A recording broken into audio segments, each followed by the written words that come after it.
नागपुर में मीडिया से बातचीत के दौरान विधायक आशीष जायसवाल ने पटगोवारी गांव जमीन अधिग्रहण मामले पर प्रतिक्रिया दी। उन्होंने कांग्रेस पर निशाना साधते हुए कहा कि जमीन अधिग्रहण को लेकर विपक्ष की भूमिका दोहरी रही है। जायसवाल ने कहा कि एमआईडीसी प्रोजेक्ट के लिए जमीन जरूरी है, लेकिन किसानों के हित, उचित मुआवजा और प्रकल्पग्रस्तों के भविष्य को ध्यान में रखते हुए सरकार फैसले ले रही है। चलिए एक नजर डालते हैं उनके विस्तृत बयान पर।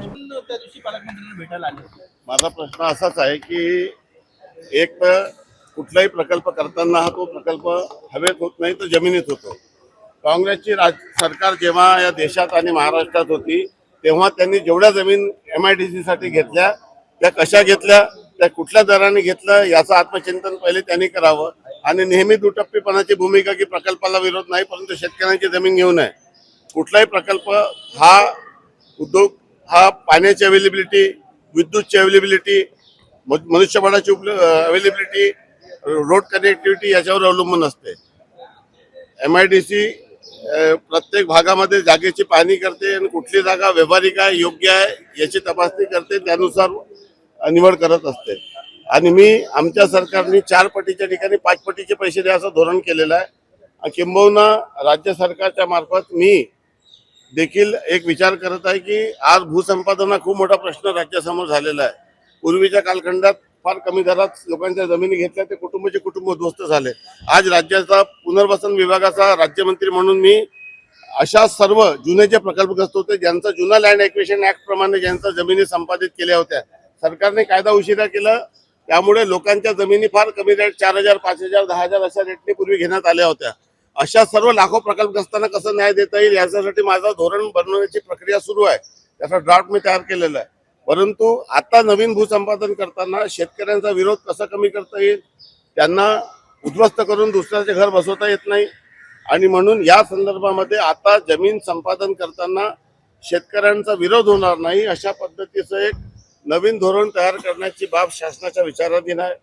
या संदर्भामध्ये माननीय मुख्यमंत्री महोदयाशी मी चर्चा केलेली आहे।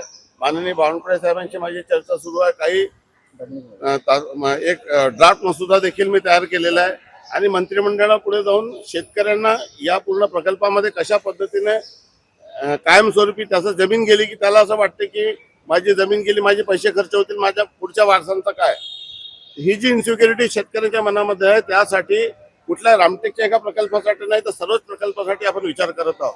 आज सर्व लोकप्रतिनिधींसमोर सर्वात मोठा प्रश्न आमच्याकडे लोक रस्ते, नाले, पूल, व्यायामशाळा, वाचनालय, समाज भवन कुठल्याही कामासाठी येतो, पांधन रस्त्यासाठी येतो, आम्ही करून देतो।